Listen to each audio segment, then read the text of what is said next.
The body is covered with acupoints on the various energy channels, the channels representing basically relationships or flows within the body. So these acupoints are they're kind of like important points on the channel which represent ways in to the inside of our body, ways in which the external can influence the internal. So, with all these acupoints all over the place, there seem to be a few that are particularly important or particularly good to work with for our general well-being and keeping the body in a kind of optimum state of health and attunement. So let's look at some of these acupoints and how we can work with them. So all we need is just gentle pressure. And the first one we're going to start with is bladder 1, which is actually right in the corner, inside corner of the eyes here. So we can use a finger or a thumb or something and just gently pressing in here like this. So you probably need about 10 breaths, 30 seconds, something like that. Definitely not pushing in hard, gently pressing and bringing our attention, our mind, to that point, that feeling of touch here. So bladder 1, this is the bright eye point, the first point of the bladder channel, helping to wake up the eyes and bring a little bit more zing to our vision. Okay, so gently pressing here in the corner of the eyes. Now the next one we're going to work with is stomach 6, which is here on the jaw muscles here. So we don't have to be too precise using a finger or maybe even 2 fingers. We could gently press in or maybe even rubbing here on the jaw muscles. About 10 breaths, something like that, just kind of working with this point. Stomach 6, stomach channel runs down the front of the face. So the next one we're going to work with is on the back of the head here. There's a kind of broad area here at the back of the head.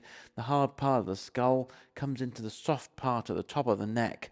This is areas called the jade pillow in Chinese and Japanese system. And there's various channels here on the bladder and gallbladder channels at the back of the head there. And we could just rub, maybe even drop the head down and maybe tapping in to the area here, because a few taps, rubbing, pressing in, massaging around that jade pillar area. A few important acupoints in that there. Next point to look at is gallbladder 21 here. So we put a thumb to the corner of the neck and then a finger on the end of the shoulder here, and the point is about halfway along on the top of the shoulder here. So gallbladder 21 is important for all of the shoulder, also relaxing and kind of softening the shoulder. So we can press down to this point. Again, we don't need to be too precise about exactly where it is, but just let the shoulder relax around that, pressing down, massaging, and maybe if that turns into a massage of your shoulder and the muscles, that's all very nice. Again, on the other side, we can do that same point between shoulder and elbow. Gallbladder 21, the shoulder well, helping the shoulder relax. And if we come down the arms, there's a couple of really nice points to work with down at the bottom here. So if we find the wrist crease, and then if you make a fist, you can see your tendons sticking up here in the wrist crease, just above. So we come 3 fingers up from the wrist crease. This is pericardium 6. Very important point, just in between the 2 tendons. Just there, we can have a very gentle pressure, just maybe even rubbing, circling, just bringing our attention there. Pericardium 6 is good for anything to do with the wrist, helping the flow of energy down into the wrist, which is a kind of bottleneck in terms of all of the tissues which run into here. But also it's great for if you feel a little bit headachy or kind of head pressure, that kind of thing. Nausea, travel sickness is one typically used for. And then on the other side, 3 fingers up from the wrist crease, just in between the 2 tendons there, a gentle pressing, rubbing, about 10 breaths we need about there. Just working with that. When our attention goes, you might notice some effect straight away. You might notice an effect afterwards. It may be difficult to notice any effect, but just bringing our awareness there is what matters, and our intention for caring for the body. So as we come down the body, we come into the center of the chest here, middle of the sternum. This is conception channel number 17, CV17. You can have a little tapping, or maybe even 2 hands tapping here. We're stimulating the thymus gland, which is just behind the sternum, but also it's a way into the heart. maybe allowing the heart to feel a little bit more kind of vigorous or zingy in that sense. Yeah.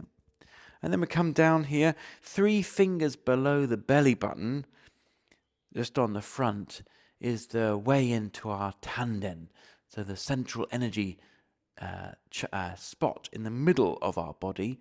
So we could put maybe a finger or 2 fingers here, 3 fingers underneath your belly button, just placing 2 fingers there and gently pressing in, just kind of bringing attention to the middle of the belly. We have the hara, which is all a soft belly, then right in the middle, the tanden, this central energy center in the middle here. Just kind of waking up our attention, our awareness, and bringing more vitality to this area. Yeah, probably about 10 breaths or even more if you want. And then we come down to the legs. We've got stomach 36, which is a very important well-being point for the whole of the legs. So if you bring the middle of your palm over your kneecap, place your fingers down there, then one finger will be on the outside edge of the shin bone, and that's where stomach 36 is. It's just I've got a big knobble here on my knees, just underneath.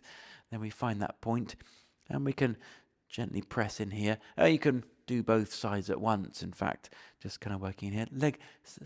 Stomach 36 is called the leg 3 mile point. And back in the day, it would give soldiers an extra 3 miles marching. So it's kind of like stimulating the legs, energy flow, and kind of just helping things release, get a little bit more energy moving. And then as we come down to the inside of the leg at the bottom here, then you find the inside of your ankle, 4 fingers up from the inside of your ankle, on the inside of your shin bone here. Then this is spleen 6. It's called the 3 yin intersection. You can do both sides at the same time. Again, we'd have to be too precise about it. It's sometimes nice just to rub your hands up and down until you find a point which feels, well, that feels just about right. Sometimes it's a bit tender. Sometimes it's a bit like it's got a little divot in there, or it feels like just the right point. Yeah. 3 yin intersection. We've got the intersection of the spleen, but also the kidney and the liver channels as they wind up the inside of your leg and come up the leg here. And they're crossing at this point. Very important point for the yin dimension of our being, of our body.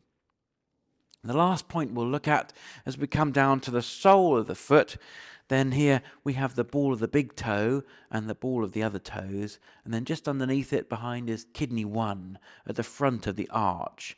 So just in here, and you can find it on both feet, on both sides.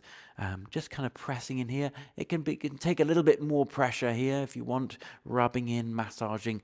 Also, if that turns into a massage of your arch and anywhere else on your foot, that can be quite a nice way to work with it. Kidney 1, it's the bubbling spring point, the point at which the body is connecting with the bubbling energy of the earth when we're walking along. So it's kind of helping us to connect more with the feeling of ground underneath that. So just a few nice points to work with on the well-being side across the body to stimulate the movement and connection of energy in our system.